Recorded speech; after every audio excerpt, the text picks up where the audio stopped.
Bir şehir düşünün. Yeryüzünde eşi benzeri yapılmamış. Yüksek sütunlar sahibi, ihtişamlı sarayları, gürüldeyen ırmakları, görülmemiş bahçeleri. Bolluk ve zenginlikler içinde. Sulara gömülmüş, olağanüstü teknolojileriyle Atlantis efsanesini duymayanınız yoktur. Atlantis'i yüzlerce bilim adamı aradı fakat hala bulabilen olmadı. Burası efsaneden öte olan bir yer. Dev insanlar, at kavminin yaşadığı kumların Atlantis'i, İrem şehri. Binlerce yıldır nerede olduğu bilinmeyen bu şehri bir arkeolog bulduğunu iddia etti. Gerçekten de buranın İrem şehri olabileceğini gösteren kanıtlar var. Bu kanıtları şehrin nerede bulunduğunu birazdan sizlerle paylaşacağım. Bu yüzden videonun tamamını izlemenizi tavsiye ediyorum. Ad kavmi Nuh tufanından sonra yaşamış ve en önemli özellikleri devasa boyları olmasıydı. Oldukça güçlü olan bu insanlar yüksek sütunlar ile görülmemiş saraylar ve yüksek binalar yapmışlardı. Güçlerine güvenip diğer insanlara eziyetler ediyor, onları yüksek kulelerden aşağıya atıyorlardı. Daha sonra da onları izleyip keyifleniyorlardı. Kendilerine putlar yapıp onlara isim vererek tapmaya başladılar. Bu onların sonu olacaktı. Yeryüzünde eşi benzeri olmayan İrem bahçeleri vardı. İrem bağları tabiri buradan gelmektedir. Bunlar öyle insanlardır ki boyları 7-8 metre. Bu boyutlardaki insanların şehirlerinin de ihtişamlı ve büyük olması doğal olacak. Dünyanın farklı bölgelerindeki yapılar günümüz teknolojisiyle dahi yapılması zor görünüyor.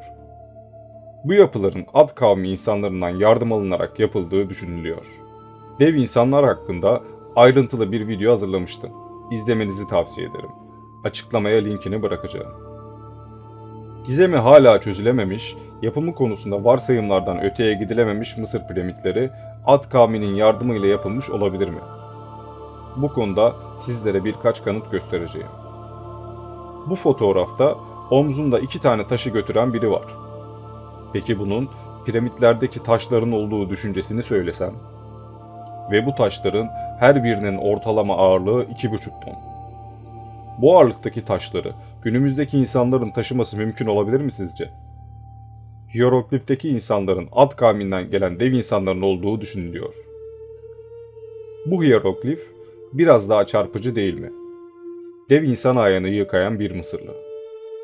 Gerçekten de Ad kavmi Mısır piramitlerine yardım etmiş olabilir mi bilemiyoruz. Bu konudaki düşüncelerinizi yorum kısmına yazabilirsiniz. Şimdi gelelim konumuza. Hazreti Nuh'tan sonra yaşamış bu kavme Hazreti Hud peygamber olarak gönderildi. Bu dev insanlar büyükçe putlar ve anıtlar yapıp onlara tapıyorlardı. Hazreti Hud onları uyardı ve bazıları bu uyarıları dikkate alarak onlardan ayrıldı. Yani Ad kavmi ikiye ayrıldı.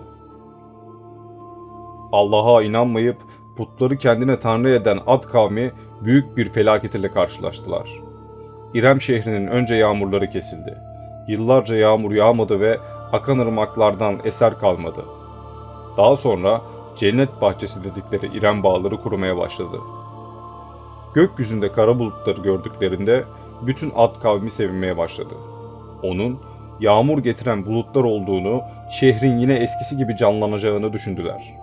Bu kara bulutların onlar için felaket olacağını bilmiyorlardı. Öyle bir rüzgar çekti ki ağaçlar yerinden söküldü. Taş üstünde taş kalmamıştı. Kur'an'da bu rüzgarların 7 gece 8 gün sürdüğü ve Ad kavmi insanlarının hurma kütüğü gibi yere yakıldığı anlatılmaktadır. Hazreti Hud'a inanan diğer Ad kavmi insanları yani dev insanlar ise bu felaketten kurtuldular. Şu an soylarını devam ettiriyorlar mı bilinmez. Ama Yeti söylentileri, koca ayak efsanesi ve daha birçok söylenti bizi düşündürmüyor değil. Belki bir yerlerde saklı yaşayan hala dev insanlar vardır. Yıl 1990'ları gösterdiğinde gazetelerde atılan başlıklar tüm dünyanın ilgisini çekti. Kimi gazetede kumların Atlantis'i, kimisi muhteşem Arap şehri diyordu. Bu şehir Kur'an'da geçen İrem şehri olabilir miydi? Tüm dünyanın ilgisini çekmesinin bir sebebi de bu şehrin Kur'an'da geçiyor olmasıydı. Bu şehri bulan amatör bir arkeolog olan Nicholas Klepp'ti. Çoğu kişi Kur'an'da geçen Ad kavminin İrem şehrinin bir efsane olduğuna inanıyordu. Yapılan arkeolojik buluş ile bu çevreler hayrete düştü. Nicholas Clepp bir Arap tarihi uzmanı ve ayrıca belgesel yapımcısı. 1932 yılında karşılaştığı bir kitap oldukça ilgisini çekmişti. Burton Thomas'ın yazdığı Arabi Felix kitabında oldukça ilginç bilgiler vardı. Yazarın bölgede yaşayan Araplardan edindiği bilgilere göre Umman sahiline yakın bir bölgede patikalardan oluşan yollar bir şehre çıkıyordu. Bu antik şehre Ubar diyorlardı. Nicholas Clepp Ubar'ı duyunca adeta büyülenmiş ve bu şehrin peşine düşmüştü. İlk olarak bölgeye gitti ve Bedevilerle görüşecekti. O da patika yollarla karşılaşmış fakat bir şehre ulaşamamıştı. Ayrıca California Huntington Kütüphanesi'nde eski yazıtlar ve bir takım eski haritalar buldu. Bu haritalardan biri tarihçi Batlamyus tarafından M.Ö. 200 yılında çizilmiş bir haritaydı. Haritada bölgede bulunan bir şehrin yeri ve o şehre giden yollar gösteriliyordu.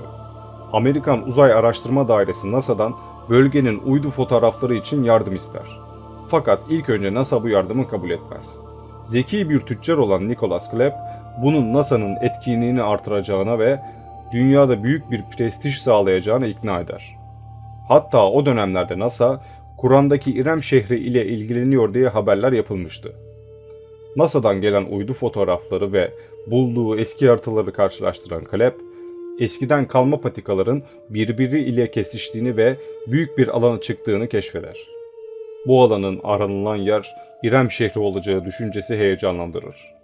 Gerekli izinleri aldıktan sonra bölgede kazılara başlamıştı. Çölün ortasında kumların yaklaşık 12 metre altında ilk şehir yapıları ortaya çıkmaya başlar. Ve o beklenen an gelmişti. Kimilerinin efsane dediği, kimilerinin de yıllarını harcayıp bulamadığı İrem şehri kalıntıları yavaş yavaş ortaya çıkıyordu. Bu şehir tıpkı Atlantis'in denize gömülmesi gibi çölde kumların altına gömülmüştü. Bulunamamasının nedenlerin bir de buydu. Bu nedenle kumların Atlantis'e Ubar ismi verildi. Şehrin Kur'an'da geçen İrem şehrinde olduğu yüksek sütunlardan anlaşılıyordu. Bu şehrin dört bir yanında bulunan yüksek sütunları ve katlı bina şeklinde yapıları vardı. Şu anda hala kazılar devam etmekte. Şehrin kalıntılarıyla birlikte birçok insan kemikleri bulunduğu da söyleniyor. Bu insan kalıntıları ile ilgili pek fazla bilgi açıklanmadı. Bulunan insan kemiklerinin boyutları günümüz insanınkilerinden oldukça fazla olduğu biliniyor. Ayrıca o dönemlerde insanlar için tıpkı altın gibi değerli bir bitkinin yetiştirildiği kanıtına da ulaşıldı. Bu bitki eski toplumlar tarafından ayinlerde tütsü olarak kullanılan bir bitkiydi. Sadece İrem şehrinde yetiştirildiği düşünülüyor. Acaba o meşhur İrem bağlarında yetiştirilmiş olabilir mi? Kur'an'da geçen olaylar tek tek kanıtlanırken yine bir gün başka bir buluşa daha şaşıracağız. Unutmayalım, bizim bildiğimiz tarih yalanlarla dolu. Neyin gerçek, neyin yalan olduğunu şu an kestirmemiz mümkün değil. Belki de efsane sandığımız birçok olay aslında gerçek ve saklı kaldığı kumların altında bizi bekliyor. Dev insanların yaşadığı İrem şehri gibi. Yorum kısmında fikirlerinizi benimle paylaşabilirsiniz. Hoşça kalın.